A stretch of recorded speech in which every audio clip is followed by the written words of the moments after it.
Nàìjíríà ni Olúwa ẹ̀ẹ́mùjì ló ń kí gbogbo wa.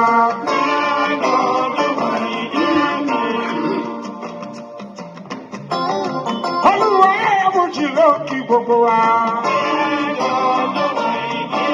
Ọba Fújì ń jẹ́ nàrà ló ń kí gbogbo wa.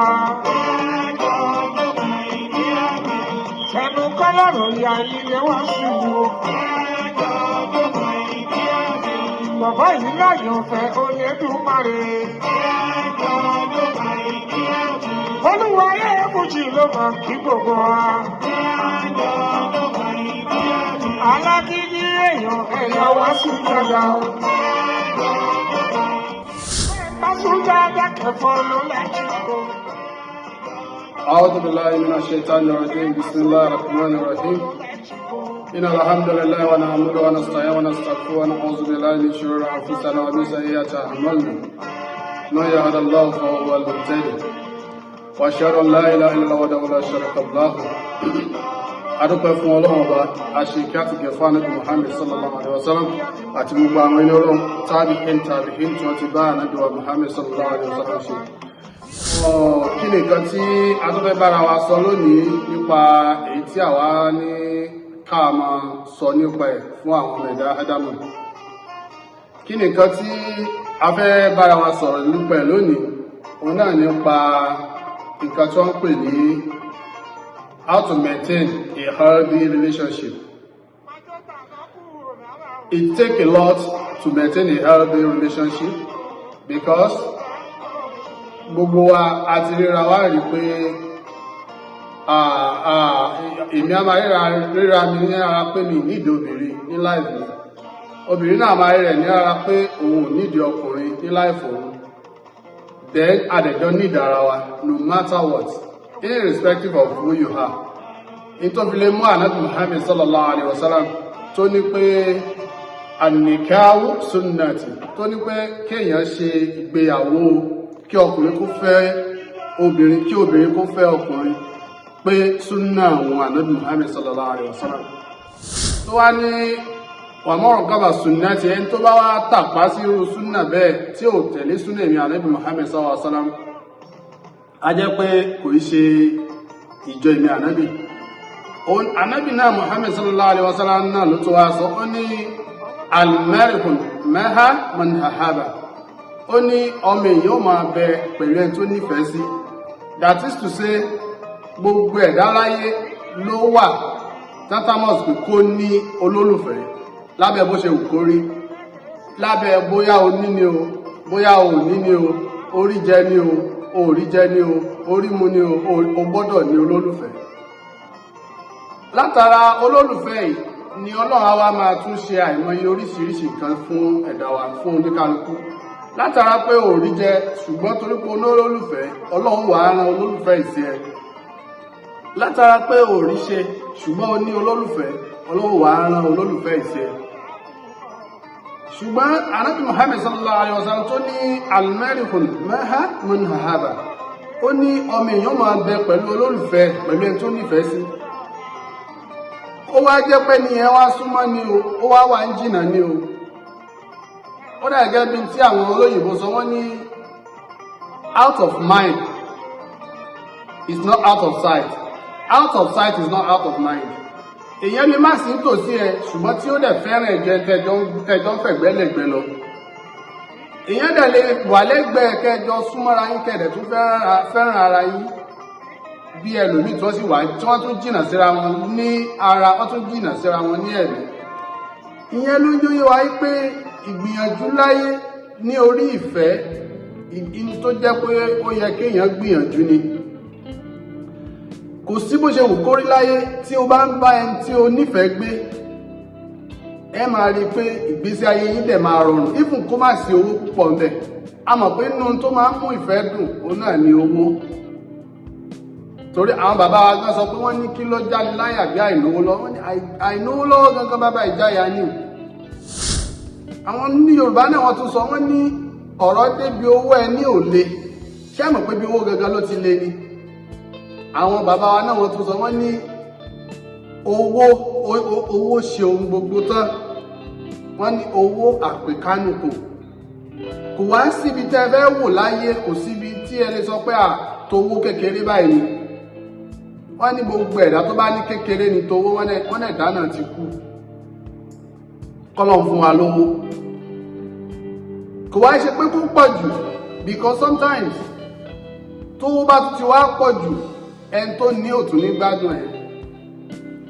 Ṣùgbọ́n níwọ̀nba, torí pé bówó bá ṣe pọ̀ jù, in tí wọ́n àti ẹ̀ pé sígun ò ní jẹ́ oráyè gbádùn ara ẹ̀ gangan.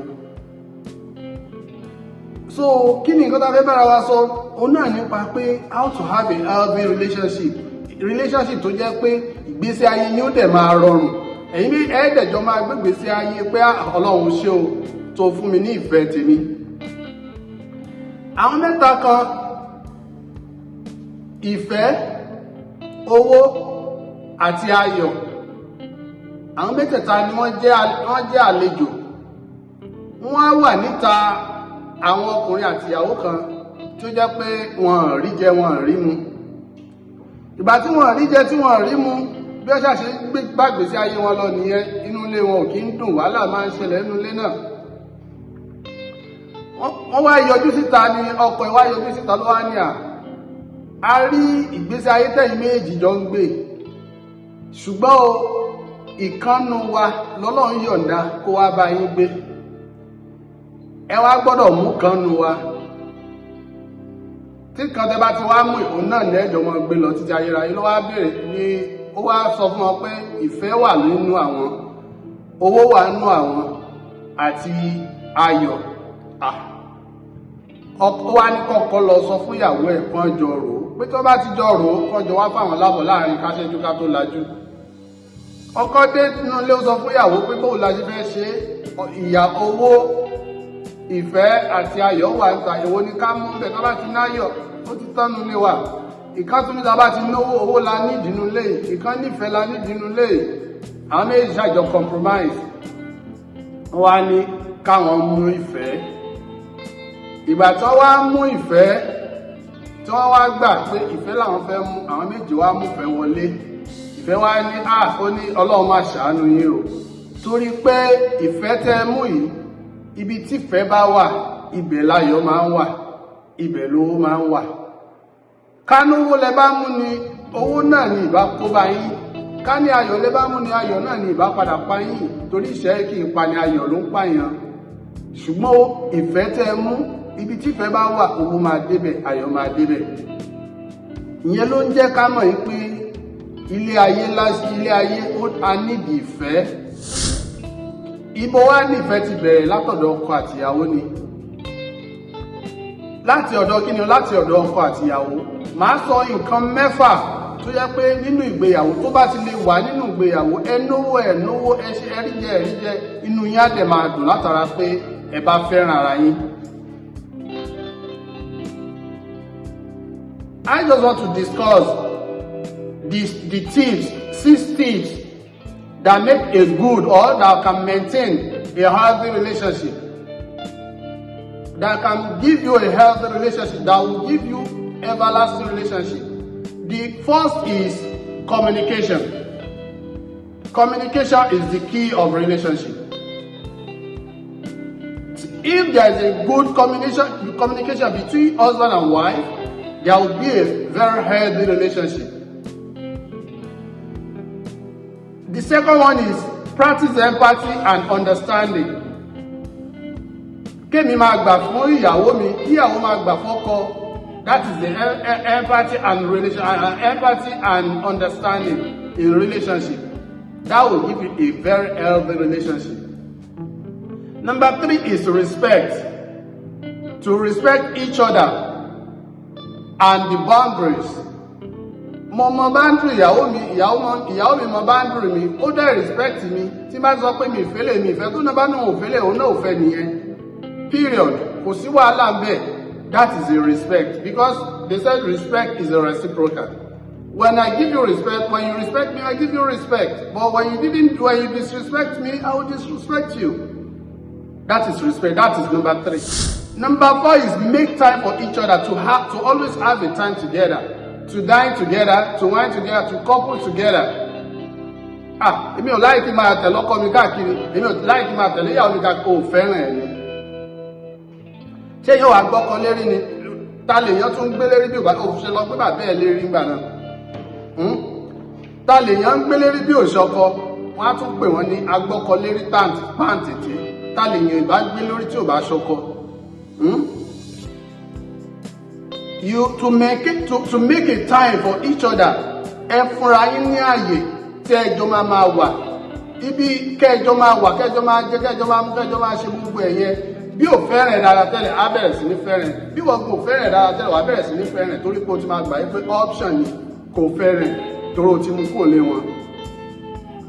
Eléyìí tó wá jẹ́ number 5, òun náà ni to always appreciate each other. Wife, appreciate your husband, no matter how little it may be. No matter how small he can afford to give you, just appreciate it. Nǹkan kékeré tó fún ẹ lónìí, ó lè padà wá di ní ńlá lọ́la, appreciate it. Ọwọ́ pé ó gbà láti mú ẹ kúrò nílé family wá sínú ilé, appreciate it.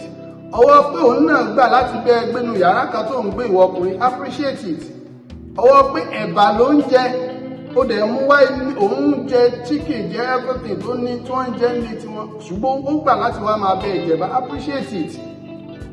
Ọwọ́ yí pé òun náà wá ní much láti máa fún ẹ, ìwọ náà appreciate ẹ as obìnrin pé Rome wà building a day. Bàbá tí àti ìyá tí ẹ náà, ibi tí wọ́n bẹ dé lónìí kìí ṣe ibi táwọn náà ti bẹ̀rẹ̀ nìyẹn, bó ṣe wá ń dùn, ó ń dùn nígbà tẹ́yìn náà dàgbà ni. So ẹlẹ́ẹ̀karùn-ún ni appreciate one another. Ẹlẹ́ẹ̀kẹrin náà ni work through conflicts together. When there is misunderstanding, work through it together. Come to compromise. Perhaps ọkùnrin jẹ́ nìkan tó máa ń bínú dáadáa, o gbọ́dọ̀ gbà pé bọ́lọ̀ ṣe ní kó wá ń tiẹ̀ nìyẹn. Obìnrin jẹ́ nìkan tó máa ń bínú dáadáa, gbà pé bọ́lọ̀ ṣe ní kó wá ní ìwọ wà mọ̀ pé ìyí tó fẹ́ máa bomi rẹ nìyẹn. Tí wọ́n bá mọ̀ pé ìwọ náà máa ń bínú, ìyàwó náà máa ń bínú, tó bẹ́tà kẹ́ ilé ìjùmọ̀ fẹ́ra yín. Ṣùgbọ́n tó bá fi lè mú yín come together as a husband and wife, you have to accept one another as you are. Obìnrin ò gbọ́dọ̀ máa sọ pé I cannot learn something for my husband. No, you have married him, you have to learn a lot for him, just to please him, just to make sure he always be happy with you. Ọkùnrin ò gbọ́dọ̀ sọ pé torí pé ìyàwó mi ò ṣe kíní kan, èmi náà ò gbọ́dọ̀. No, you need to learn, you need to know how to make her happy no matter what. So nǹkan márùn-ún yìí kákan explain ẹ̀ díẹ̀díẹ̀ torí àsìkò. Alákọ̀ọ́kọ́ bẹ̀ ni pé communication, ìmáa bára ẹni sọ̀rọ̀ ọkọ àti ìyàwó, kẹ́ máa pàlọ́ ajá àtejò fúnra yín, kẹ́ máa pàlọ́ ẹkùn àti ìjàpá fúnra yín is one of the best things in a relationship. Kẹ́ẹ̀jọ wáàyè láti máa bára yín sọ̀rọ̀ pé báyìí ni is one of the best relationship. Kẹ́ máa ṣe kí ni, kẹ́ máa bára yín sọ̀rọ̀ dáadáa, ara nǹkan tó máa ń mú kí relationship máa dáa nìyẹn. Ẹlẹ́ẹ̀kẹ́ òun náà ni pé tó jẹ́ pé communication is the key to a healthy relationship, because when you have a very good communication, to be honest with you, to have a good communication, it's open and clear with one another. It will make everything to be very, very smooth in the relationship. Because what will bring the feelings? That is the communication. Communication will bring a good feelings to both hearts, because if you tell when you listen to one another, it will make a good understanding and a perspective in a good relationship. But if there is a lack of communication, you hardly talk to one another, you hardly listen to one another, that relationship won't go far. My sister, my brother. ẹ jẹ́ kí ìbáraẹnisọ̀rọ̀ kó ṣe kókó láàrin ọkọ àti ìyàwó, kájọ máa jókòó, kájọ máa plan báwo lọ́la ṣe fẹ́ rí, báwo làwọn ọmọ ṣe fẹ́ ṣe, báwo la ṣe fẹ́ gbìyànjú ṣe ìgbésí ayé wa. A need láti jọ máa jókòó, láti jọ máa sọ. Ẹlẹ́ẹ̀kejì náà ni practice empathy and understanding. Put yourself in your partner's shoe. Try to see things from her perspective. Be compassionate. Be compassionate in order to support your partner, either wife to support your husband or either husband to support your wife. But when you are not compassionate, you'll be feeling less concerned about your partner. Nǹkan tó bá ṣẹlẹ̀ kò kàn ẹ́, nǹkan tó bá ṣẹlẹ̀ òun náà kò kàn ẹ́, tí ò dẹ̀ yẹ kó rí bẹ́ẹ̀. You have to support one another, to feel empathy with one another, to understand one another in terms of hard time, in terms of soft time, in terms of good time, in terms of worst time. You have to support one another. You have to support, even when you disagree with something, you have to support her. Ó fẹ́ ṣe nǹkan bọ̀ ó like ẹ̀ bọ̀ tó bá sọ pé tó fẹ́ ṣe ó ní láti support ẹ̀. It doesn't mean you have to agree with all what she wants, but she needs your support. That is number 2. Respect each other. Respect each other's boundary. That means everyone has their own comfort. Everyone have their own comfort or level when it comes to physical and emotional intimacy. Everybody have his own limits.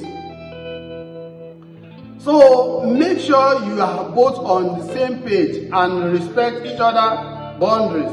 When you respect each other's boundary, that means you will know that your husband respects you in this also aspect, let me respect her in this also aspect. That is compromise. Both of you will be able to maintain a very good, healthy relationship. Number 4 is make time for each other. With busy schedule and competing priorities, that shouldn't be an excuse for you to always I'm busy with work, I'm busy with assignment, I'm busy with this, I'm busy with that. That is nonsense. You need to give your wife a time. You need to find time for each other. You shouldn't always take excuse of taking care of your child and you couldn't get time for your husband. No. There is time for your husband, there is time for your kids. There is time for everything. Take time to tell your husband I love you. Take time to tell him that you miss him. Take time to let him know how you feel about him. Not only just sit down like a mumu all the time. No, you don't have to just sit down like mumu all the time and just be looking at each other or watching movie without even. You can be watching one another, talking together, watching movie together, discussing what is happening there, looking on some emotional movie and see what happened. That will take you to some level that will make you to feel so close to be together. So make time for each other. No matter how your busy schedule, just make sure you give her so many time. So that competitive priority, it is easy to let quality time with your partner, to have a quality time with your partner. So make a conscious effort to prioritize, maybe to make sure she have most of your time, to have your good time, quality of your time. When she have most of your time, when she have the quality of your time, she will appreciate it, and he will appreciate it too. When you spend time together, watching movie together, just sit down and chat. It's one of the best. Just talk about the past, about what is happening, even about Nigerians, about Americans, about London. Talk about anything. Just give each other's vocabularies, tell stories to one another that will make one another laugh together, enjoy one another. So that is that number 4, make time for each other, for one another. Then number 5, show appreciation and gratitude. ẹ jẹ́ ká máa tọrọ, ẹ jẹ́ ká máa dúpẹ́ àná, ẹ jẹ́ máa dúpẹ́. Ọkùnrin tó ṣe wàhálà lọ tó dé tó gbé nǹkan fún ẹ, appreciate him. Obìnrin tó ṣe wàhálà lọ tó dé tó gbé nǹkan fún ẹ, appreciate her. Give her a hug, give her a kiss, embrace her, show love.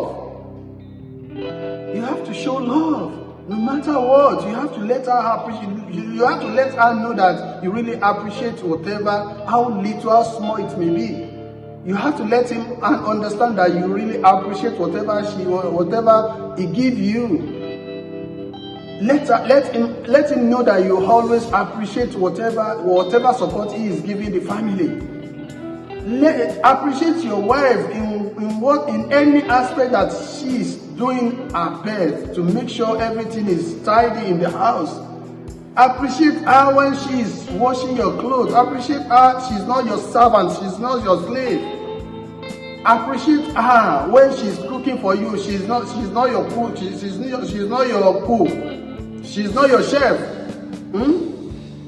Just appreciate her. Let her know that what she did is so precious, so important in the house. By saying, it's your duty now, it's your this now, it's your that now. No. Tó bá hàn kó nídìí oúnjẹ gidi ló yẹ kó lè gbà yẹn tó máa bẹ dáná nílé náà. Tó bá nídìí ẹ tó máa tidy nínú ló yẹ kó lè gba housemate náà tó máa sanwó fún. Because kéèyàn máa clean lásán gan is a work itself. Kéèyàn máa ṣe oúnjẹ lásán gan is a work itself. Ṣùgbọ́n tó bá wá lóbìnrin tó wá ń ṣe gbogbo ẹ̀ kó tó dé láti mọ everything ṣe, ìwọ náà appreciate ẹ̀. So ara appreciation yẹn náà ni pé ra nǹkan gidi fọ́kọ ẹ, tọ́jú ọkọ ẹ, má jẹ́ kó máa rí ẹlòmíì níta tí ó máa wò pé eléyìí tí ẹ̀ mọ̀ nǹkan ṣe fún yẹn, ṣe béèrè léèyàn rí tó sáré ṣe nǹkan báyìí fún yẹn. Tọ́jú ẹ̀, appreciate one another. The last but not the least, work through conflicts together. When there is misunderstanding, work through it together. Disagreement and conflicts are normal parts of any relationship. Rather than avoiding them or letting them faster. Tẹ́nìtì bá ṣẹlẹ̀, don't just be avoiding one another. Come together, compromise, think of how to settle it. Ó dà gẹ́gẹ́ bí ọ̀rọ̀ orin Òṣùpá, ó ní kọ́kọ́rọ́ alátẹ tó ń tatẹ́ ní, òwú alátẹ tó ń tatẹ́ ní, tẹ̀tẹ̀ òpópó, àbítí ẹ̀ lọ́rùn ṣàlàyé oníkálukú ló ti ní tiẹ̀ lára. Torí pé oníkálukú ló ní tiẹ̀ lára, bọ́kùnrin ṣe gbé tiẹ̀ wá láti lé wọn nìwọ náà gbé tiẹ̀ wá láti lé ẹjọ́ wá papọ̀ tùgẹ́ ẹjọ́ wá papọ̀. Nípa tẹ́jọ́ papọ̀ yẹn kò mí pé everything will come as the same. No. You will still have some differences. There will always be a misunderstanding. In a relationship where one party come from another family and another one come from another family come together, that means you take A, you take B, and you put them together. That does not mean they will just succulent, they will just be happy to. No, it takes time. It takes time. Rome were not built in a day. When you come together, you work through conflicts together. You make everything comes together.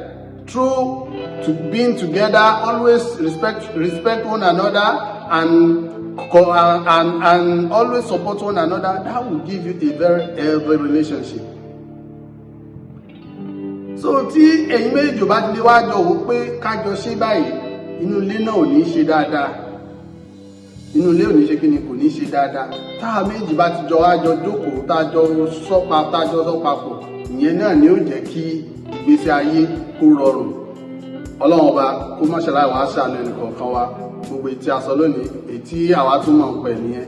Ìwọ náà tó bá tún wá mọ̀ pé nǹkan báyìí tún máa ń ṣe, ìwọ náà bá wa comment. Enlight àwa náà. Kì í ṣe pé bóyá ẹni tó ń sọ yìí ló ń perfect àbí bẹ́ẹ̀ náà nínú ilé tí ẹ̀ náà ṣe wá perfect tó. No, everybody have his own thing that is shopping in, that is eating in his house. Gbogbo wa la ní nǹkan tó jẹ́ pé à ń bá fà nínú marital life wa, ṣùgbọ́n alhamdulillah èmi dúpẹ́ tèmi. So ìwọ náà tí ìwọ náà bá wá rí kó ń ṣẹlẹ̀ tí ẹ, you can ask a question, you can DM me, you can call, you can give me, you even know more than me.